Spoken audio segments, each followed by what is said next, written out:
Bonjour à chacune et à chacun. Merci de votre présence ce jour à notre webinaire sur les projets de Terre des Hommes en Ukraine. Je m'appelle Pascal Pittet. Je travaille au siège de Terre des Hommes à Lausanne depuis 39 ans et aujourd'hui je suis en charge des relations avec nos groupes de bénévoles en Suisse et de la gestion des dossiers succession, donc les legs et héritages, qui représentent une source de financement importante pour Terre des Hommes. Avant de parler de l'Ukraine avec nos collègues du terrain, quelques mots sur la situation actuelle au Moyen-Orient. À la suite des frappes américaines et israéliennes en Iran, on assiste à une escalade dramatique dans toute la région du Moyen-Orient. L'embrasement du conflit instaure un climat de peur dans la région. Le nombre de victimes ne cesse d'augmenter. Prenons un exemple. Au Liban, depuis le 2 mars, plus de 500 000 personnes ont été déplacées et les abris collectifs sont déjà saturés. Au Moyen-Orient, les enfants vivent au cœur de crises répétées. Ils subissent des bombardements à répétition, des déplacements, la perte de proches, et ils vivent dans une peur constante. L'Ukraine fait de moins en moins la une des médias. Les gens y pensent moins face à la multiplication des conflits dans le monde. Mais les mêmes traumatismes continuent d'y affecter les enfants. Il nous semble aujourd'hui important de parler de l'Ukraine et de donner la voix à nos collègues qui vivent eux-mêmes les conséquences de la guerre depuis des années, mais qui se démènent dans des conditions impossibles pour soutenir les enfants qui en ont le plus besoin.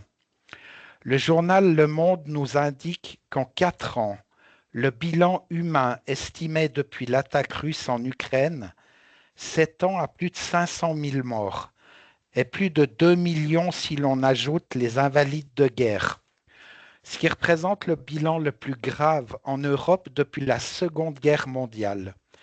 Les bombardements continuent. Les enfants subissent les conséquences de ces violences. Ils sont en première ligne. Comme au Moyen-Orient, la perte de proches, les déplacements, les traumatismes que la guerre a engendrés les placent dans un état critique. C'est dans ce contexte qu'agit Terre des Hommes pour les soutenir à travers différentes activités que nos collègues ici présents vont pouvoir partager avec vous aujourd'hui. Notre session va se dérouler de la manière suivante. Je vais poser quelques questions à nos 3 collègues. Vous aurez, quant à vous, la possibilité de poser vous-même des questions dans le chat. Je vous informe que cette séance est enregistrée pour ceux qui n'ont pas pu être présents aujourd'hui. Et évidemment, vous pouvez poser vos questions de manière anonyme. Le but du webinaire est de donner directement la parole à nos collègues. Et nous consacrerons les 10 dernières minutes aux questions que vous aurez mises dans le chat. Au vu de la situation, vous le comprendrez aisément par rapport à l'Ukraine, des problèmes techniques peuvent survenir ou des alertes peuvent retenir nos collègues. On espère donc que tout va bien se passer. Alors, je commence par une première question à Alina et Elina sur ce qu'il se passe en Ukraine, en rappelant que bien qu'on entende moins parler dans les médias, la guerre évidemment n'est pas terminée, les bombardements continuent. Alina et Elina, pouvez-vous nous parler un peu de la situation actuelle en tant qu'habitante d'Ukraine? Vous êtes toutes les deux à 2 endroits différents, Kiev pour l'une et Kharkiv pour l'autre. Bonjour à tous, merci pour la question, Pascal. Même si la guerre est aujourd'hui moins visible dans les médias, elle reste une réalité quotidienne pour nous. nous vivons toujours sur des bombardements réguliers et des alertes aériennes fréquentes. Mais au-delà de cela, il y a aussi une incertitude permanente dans la vie quotidienne.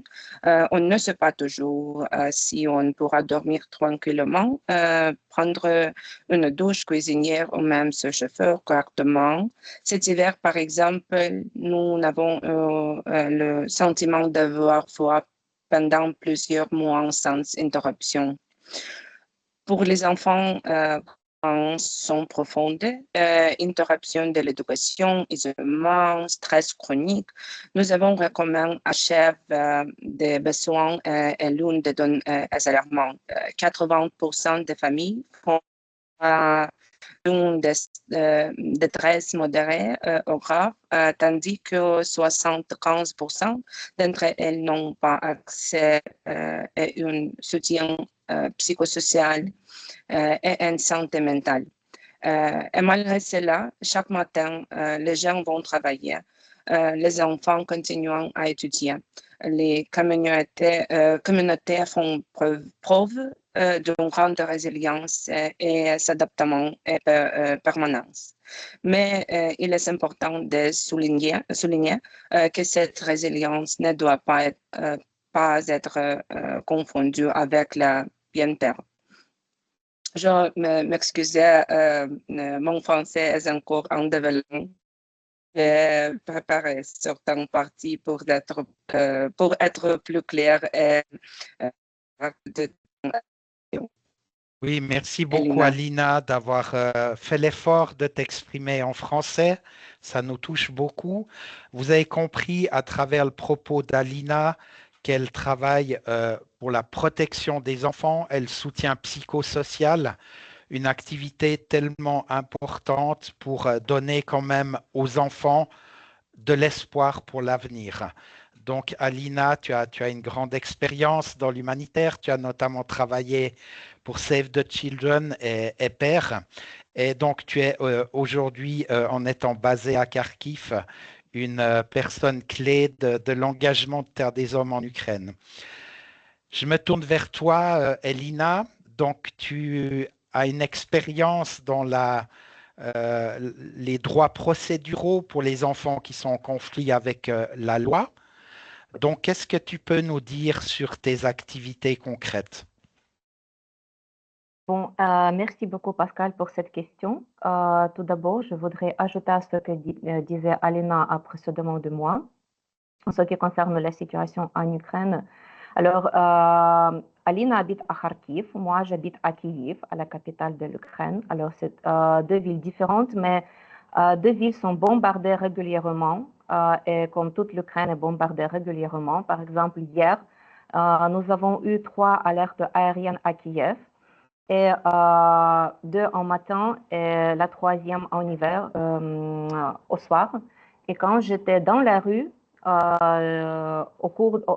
mon chemin de métro à mon place, à mon appartement, j'ai écouté comment la défense aérienne à Kiev fonctionne. Alors, j'ai écouté des bombardements, des explosions, des fusils, etc., etc.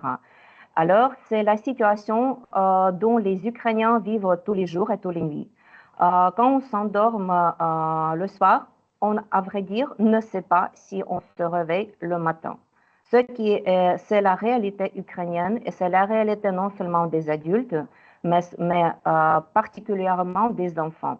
Les enfants sont pris par ses parents, les enfants sont pris aux shelters, je ne sais pas comment dire en français, Abri. abris.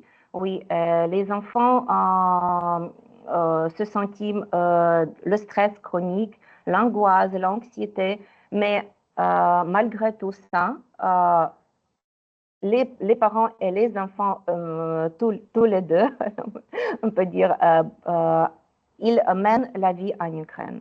Alors, ils essaient d'admirer la vie en ce qui est possible et plus que possible. Alors, c'est notre réalité.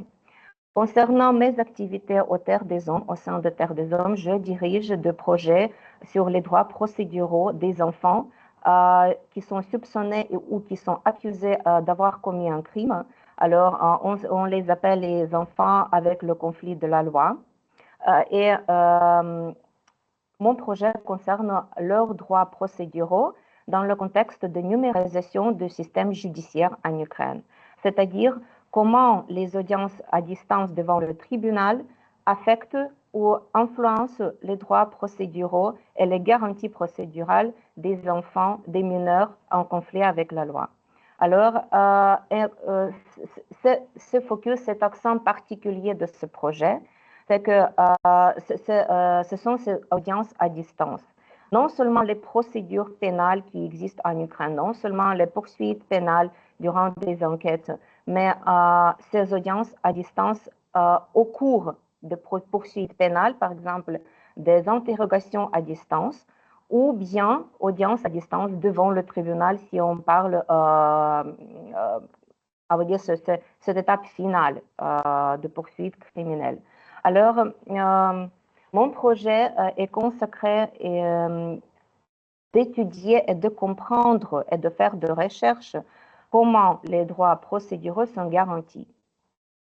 Et, alors, ce projet se déroule dans 4 pays, y compris Ukraine, mais non seulement. Alors, je peux nommer que le projet se déroule en Roumanie, en Espagne et en Irlande.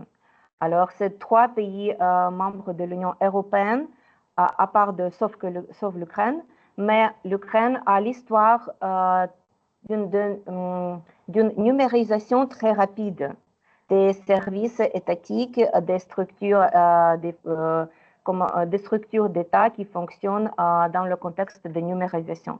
C'est pour ça que l'Ukraine a été choisie comme l'un des pays pour mettre en pratique ce projet.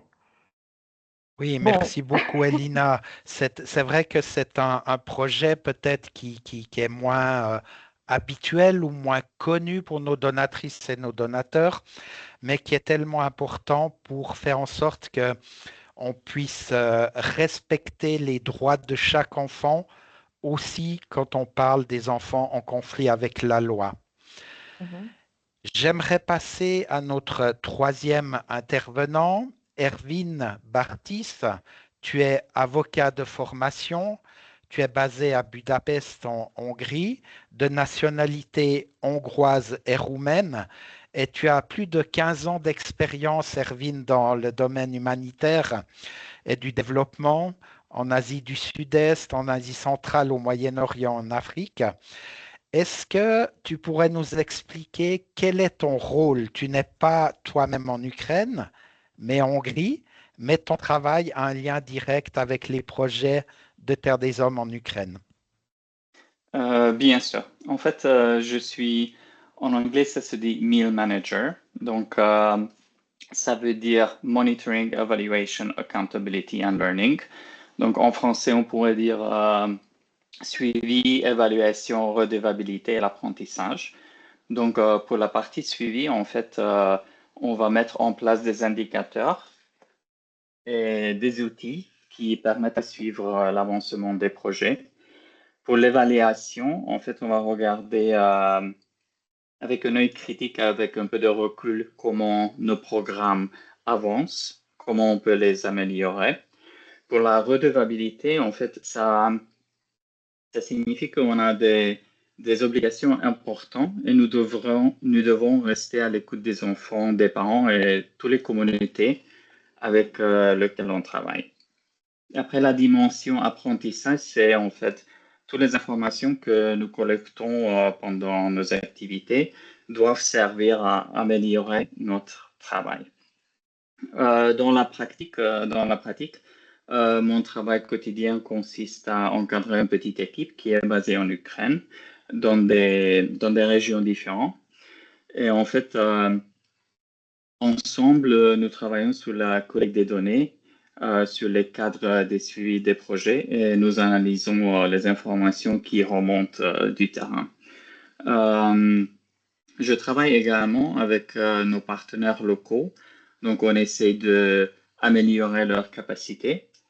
Et de l'autre côté, je travaille aussi avec les équipes programmes pour concevoir des projets, préparer des rapports narratifs ou des rapports avec des chiffres sur nos bénéficiaires.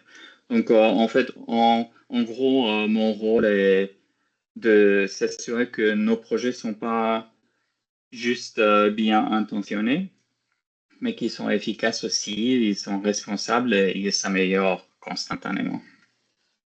Merci Erwin. Nous allons repartir maintenant à Kharkiv avec Alina. Ma question est certainement une question que beaucoup de gens ici en Suisse se posent, et notamment des personnes qui soutiennent généreusement Terre des Hommes. Alina, qu'est-ce qui te motive? Qu'est-ce qui fait que chaque matin tu t'engages pour Terre des Hommes dans un contexte aussi difficile et dangereux que celui de l'Ukraine? Merci pour la question. Mon parcours comme mon motivation a toujours été recentrée sur les personnes, en particulier les enfants. Ce qui me marque, c'est leur capacité à faire face à des situations extrêmement difficiles, tout en gardant une ouverture et une joie de vivre. J'ai rejoint Terre des Hommes pour son approche centrée sur les enfants et son expertise technique. Merci, Alina. Aujourd'hui, Oui, pardon, je t'en prie, continue. aujourd'hui, je coordonne des programmes de protection des enfants, des luttes contre les violences basées sur le genre, d'éducation inclusive et de soutien psychosocial dans l'Est et le Sud de l'Ukraine. Merci. Merci, Alina. Oui, c'est vrai que le soutien psychosocial, quand on est un enfant, qu'on a tout son avenir devant soi, on peut bien imaginer que dans un contexte comme l'Ukraine, il est fondamentalement important, d'où l'engagement très fort de Terre des Hommes. Je rappelle que Terre des Hommes est présent en Ukraine depuis 2015, donc 11 ans. Donc il ne s'agit pas juste de quelques mois de présence et ensuite on part, mais c'est vraiment une fidélité envers la population d'Ukraine. Et durant toutes ces années, on a pu, et je peux en témoigner comme représentant du siège, on a pu compter sur l'engagement extraordinaire de collègues du terrain. Et un webinaire comme celui d'aujourd'hui sert aussi à vous rendre hommage, à vous qui êtes là-bas directement auprès des populations victimes de cette folie humaine. Alors, je reviens maintenant vers toi, Elina, à Kiev. Même question, pourquoi tu rejoins Terre des Hommes et qu'est-ce qui te motive au quotidien dans ton travail qui, encore une fois, est très particulier. On sait que Terre des Hommes est connue dans le monde humanitaire comme ayant une certaine expertise dans l'accès à la justice, les droits des enfants, à des procédures qui soient dignes pour eux et qu'ils puissent être jugés de manière correcte. Merci beaucoup, Pascal. À vrai dire, je réfléchissais depuis longtemps comment répondre à cette question parce que, à vrai dire, et franchement dire, j'avais besoin de travail en 2024 et j'ai vu l'annonce de cette position de gestion de projet. À vrai dire, ce temps-là, je ne savais pas de quoi s'agit-il. Alors, j'ai vu l'occasion d'obtenir le travail et j'ai postulé ma candidature. Après les procédures de sélection, quand j'ai reçu cette offre de travail, cette proposition de travail au sein de TDH, seulement dans ce moment, j'ai compris que ce serait la justice pénale pour des mineurs, la justice juvénale, on peut dire. Alors, c'est en ce qui concerne les enfants en conflit avec la loi.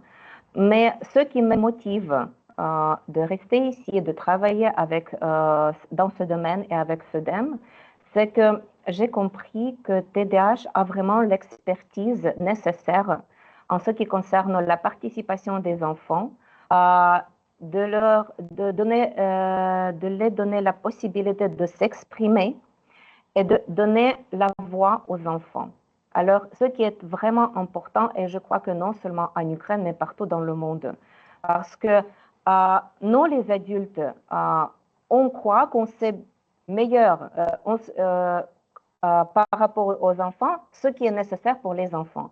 Mais on ne les questionne pas, on ne le demande pas quelles sont leurs nécessités, quelles sont leurs opinions, etc., etc. Alors, ce qui me motive de continuer mon travail ici, c'est que grâce à mon projet, je peux demander les enfants détenus, je dis franchement, parce que je travaille avec les enfants à la détention, les enfants détenus sur leur expérience de poursuite pénale et sur leur expérience comment les audiences à distance devant le tribunal affectaient leurs droits. Et l'expérience est lourde, l'expérience est difficile, c'est l'expérience de stress et d'angoisse. Mais les enfants me disent, et non seulement moi, mais Alina et notre collègue Maria, nous travaillons avec ces enfants. Alors, les enfants nous expliquent comment c'est passé, qu'ils sentiraient, etc. Alors, ce projet donne cette possibilité aux enfants détenus de s'exprimer et d'expliquer leurs sentiments au cours de procédures pénales. Et pour moi, c'est le plus important. Ce travail est le plus important. C'est le plus intéressant. C'est baser les activités futures au sein du projet sur l'expérience des enfants.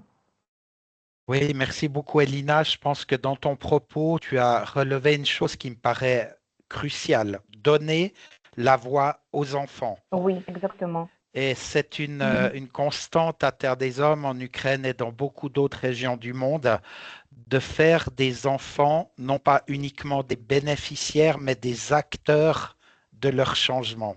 Oui, Cela me paraît très important. oui. On repart maintenant à Budapest avec toi, Erwin. Tu es, je l'ai dit en introduction, avocat de formation. Tu as une longue expérience dans le domaine humanitaire et du développement. Nous avons la chance de t'avoir parmi nous aujourd'hui à Terre des Hommes. Quelle est ta motivation à t'engager chaque jour pour Terre des Hommes? Enfin, je crois que pour moi, c'est plus facile que pour mes collègues en Ukraine. Donc, je suis bien confortable à Budapest. J'ai visité mes collègues en Ukraine et en fait, j'ai senti de façon violente et peut-être aléatoire comment c'est la vie en Ukraine maintenant. Franchement, pour moi, mes collègues ukrainiens sont des héros.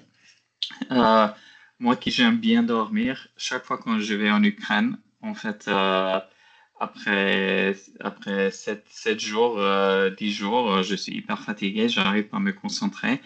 Et pour moi, c'est incroyable que nos collègues ukrainiens peuvent travailler et travailler efficacement après 4 ans de guerre.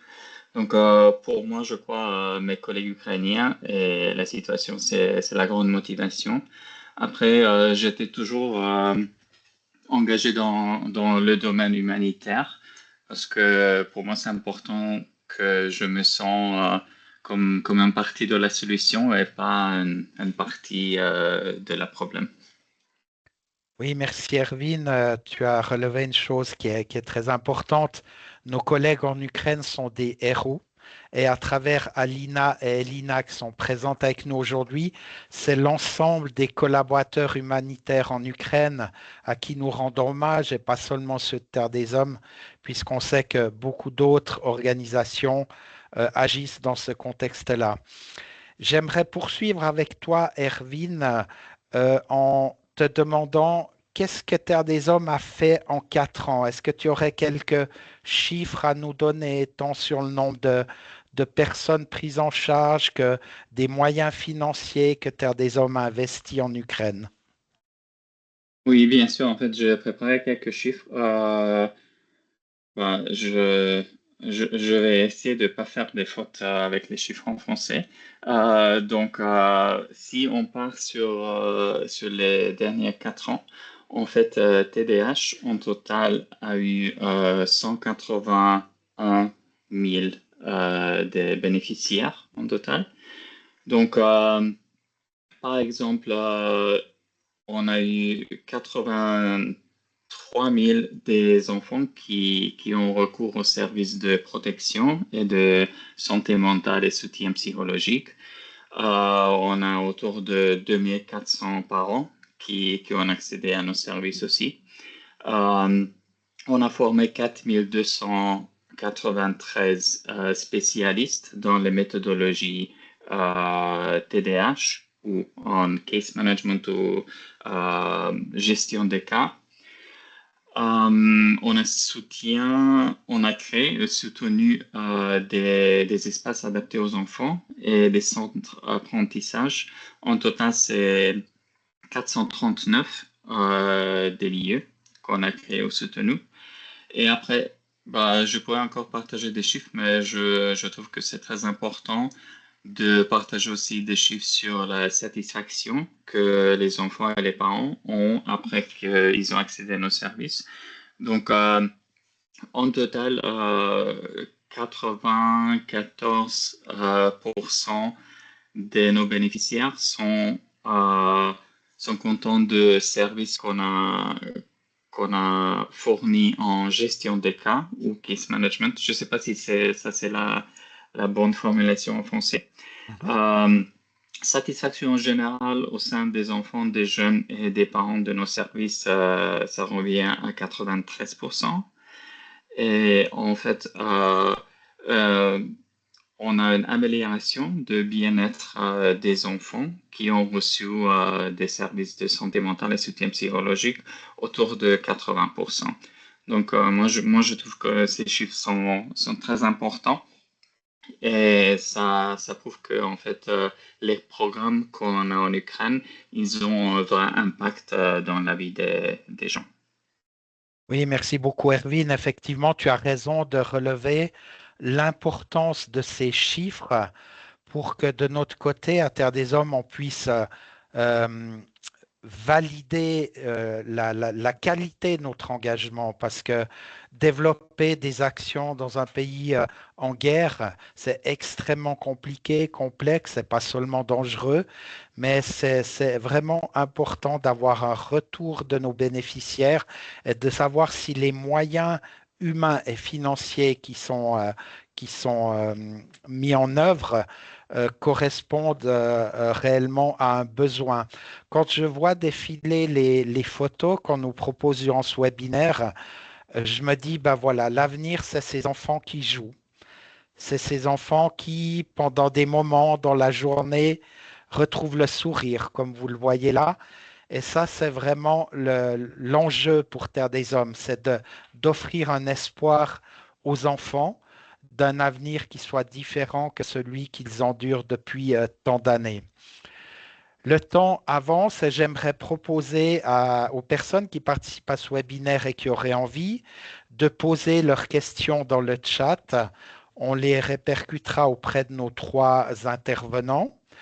Alors, je vais peut-être pour ma part lancer cette partie des questions. Alors, la première serait Elina. Alina, vous êtes à la fois représentative du staff de Terre des Hommes en Ukraine, mais vous êtes également, vous subissez en première ligne les conséquences des attaques russes. Comment est-ce que vous tenez le coup? Qu'est-ce qui vous motive à aller de l'avant dans ces conditions tellement difficiles? Elina ou Alina, qui veut prendre la parole? Peut-être moi, mais attendez une seconde, je vais traduire à Alina. Un moment, s'il vous plaît. Oui, fais seulement. C'est vrai qu'on a la chance aujourd'hui d'avoir Oui. des gens qui comprennent le français, l'anglais et évidemment l'ukrainien. Oui, bien sûr. Merci beaucoup, Pascal. Ce que nous subissons, vous savez, c'est une question très difficile à répondre rapidement. C'est une question complexe. J'ai déjà fait un exemple, j'ai déjà vous donné un exemple de hier, de journée d'hier, comment on survit des attaques aériennes des bombardements d'une manière régulière. Alors, oui, c'est toujours comme ça et ça continue. Mais ce qui me donne la possibilité de survivre, c'est que la guerre, c'est pas signifie que je dois arrêter d'admirer la vie. Et je veux admirer la vie dans toute sa plénitude. Et la guerre ne peut pas m'arrêter de faire ça. Je veux continuer de travailler, je veux continuer de rencontrer des amis, d'être avec mes proches et faire beaucoup de choses très simples, mais en même temps très vivantes. Par exemple, d'écouter la musique, de voyager, de lire des livres, etc., etc. Alors, pour moi, c'est peut-être la raison principale, comment je survis, comment tous ces conséquences négatives de guerre. Merci, Alina. Est-ce que, Alina, tu veux t'exprimer aussi? I will answer in English and Alina will briefly translate. So I will be very honest. It is difficult. Alina. Je dois dire franchement, c'est très difficile. I am constantly sleepy.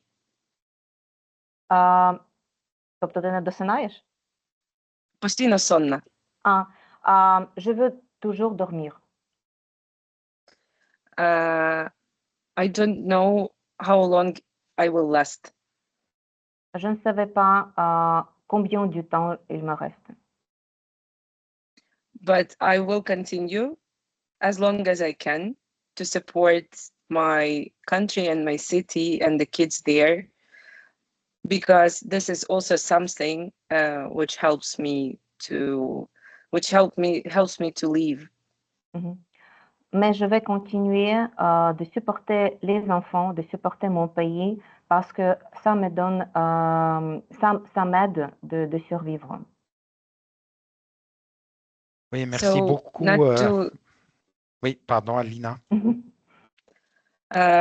Just to summarize, not to say the different terms about distress or fatigue, and for you all to understand how it feels. Imagine that you didn't sleep for 3 or 4 days and you are not sure will you have your meal or will you be able to wash your hair.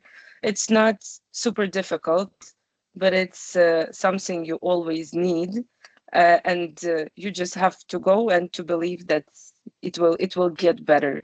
But to be very honest with you all, that's like working and doing something for 4 years, being extremely tired.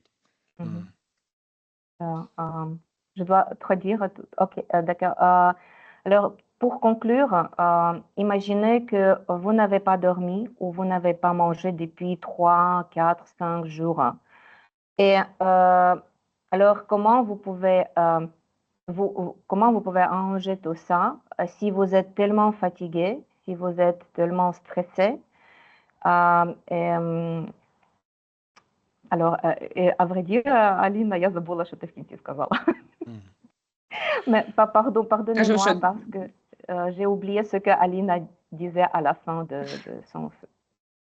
Oui, ce qui nous touche beaucoup, c'est de savoir que Alina, malgré toutes ses difficultés, le manque de sommeil, ces bombes qui continuent à tomber, a envie de continuer à s'investir pour son peuple. Oui. Et évidemment, ça à distance, pour nous en Suisse, ça nous touche beaucoup, ça nous motive à continuer à vous soutenir aussi, que ce soit sur le plan financier. J'ai parlé des bénévoles là aussi au tout début de mon intervention, que vous sachiez, Alina et Elina, qu'il y a des gens, il y a beaucoup de gens ici en Suisse qui continuent à penser à l'Ukraine, aux enfants, mais également aux adultes. Et j'en reviens à une question qui est dans le chat. qui nous est posée. Est-ce qu'il y a également des soutiens psychologiques qui sont offerts par Terre des Hommes aux adultes qui sont vraisemblablement aussi traumatisés par les conséquences de ce conflit? Merci de votre réponse ainsi que pour l'ensemble de votre travail. Alors, qui veut répondre à cette question? Peut-être Aline, hein, je crois. Yes, we have support. We have, and you have to be very responsible towards your mental health, being a humanitarian.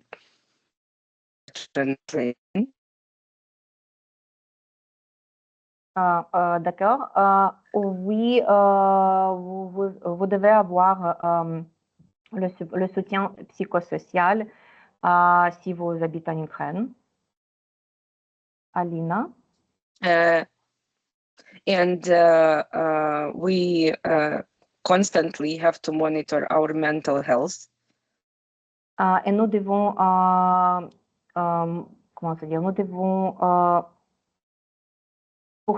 suivre notre santé mentale. But TDH is not a magician, and the main problem is unexpected changes all the time. Mais Terre des Hommes, ce n'est pas le magicien qui peut changer tout. And you never know when the explosions, but when you will hear the explosions, or you will have a power cut, or a water cut, or something else cut, or some other stressful news you may get here. So yes, we are supported in all ways possible, but it's very difficult to control something which is not controlled. Alors, oui, vous ne pouvez pas éviter des explosions, vous ne pouvez pas éviter des nouvelles négatives, etc. Alors, oui, nous sommes supportés, mais nous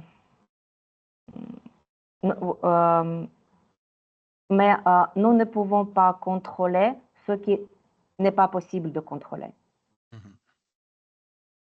Oui, merci beaucoup. Encore une fois, ça nous touche, votre propos. On sent à travers ce que vous dites, cette souffrance et cette révolte par rapport à l'injustice qui vous touche. Alors, il y a une question que, évidemment, tout le monde se pose. Et après, lorsque la guerre sera terminée, quels seraient, selon vous, les besoins les plus urgents?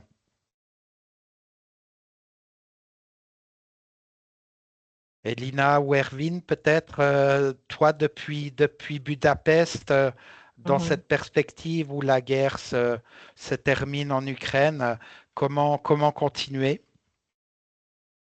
C'est très difficile de choisir. En fait, quand ça se termine, tout sera prioritaire.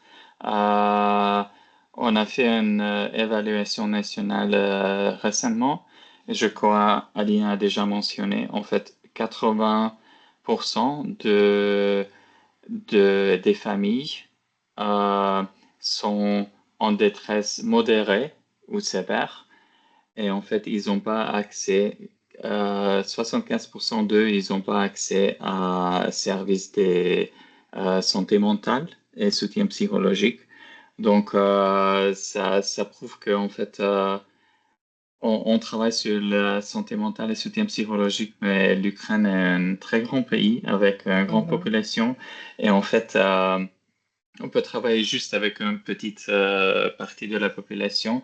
Moi, je trouve que santé mentale, ça sera très important parce qu'il y a des problèmes aussi, pas juste extérieurs, mais en intérieur de la société aussi. Après, éducation des enfants qui ont loupé pas mal de l'école en fait, pendant les années de guerre.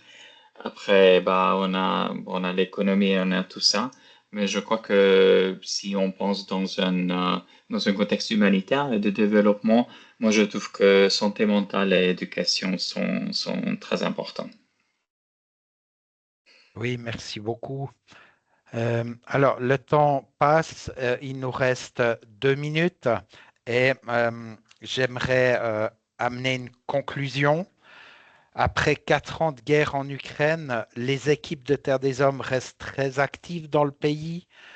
L'ampleur des activités qui sont menées reflète évidemment les besoins continus des personnes qui sont déplacées, qui ont dû quitter leur maison à cause des combats intenses, la perte de proches, l'arrêt de l'école, on en a parlé, les conséquences sur la santé mentale des enfants.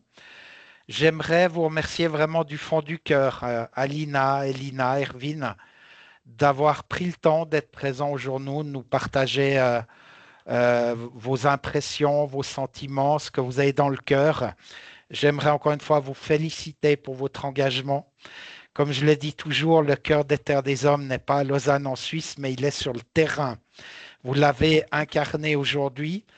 Vous vous démenez pour soutenir les enfants bénéficiaires. Mais j'aimerais en conclusion remercier chaleureusement nos donatrices et nos donateurs sans qui rien de tout cela ne serait possible. Peut-être rappeler un chiffre qui, moi, m'a beaucoup marqué. En 2026, Terre des Hommes va consacrer 5,8 millions de francs suisses pour ses activités en Ukraine. Aujourd'hui, 85% de ce montant est sécurisé. Donc, ça nous donne une perspective de pouvoir agir avec des moyens financiers. Ces moyens nous sont donnés par des gouvernements, par des institutions, des fondations, mais aussi par vous, cher public, chères donatrices et chers donateurs. Continuez à soutenir Terre des Hommes. Les enfants en Ukraine en ont besoin et partout ailleurs. Alors, merci beaucoup de votre présence aujourd'hui. S'il y avait encore d'autres questions, vous savez comment nous joindre par email et on essayera dans toute la mesure du possible d'y répondre. Je vous souhaite à chacune et à chacun une belle suite de journée en Ukraine, en Hongrie et en Suisse. Merci et à bientôt, je l'espère. Merci beaucoup. Merci. Au revoir, Pascal. Merci. Merci. Au revoir.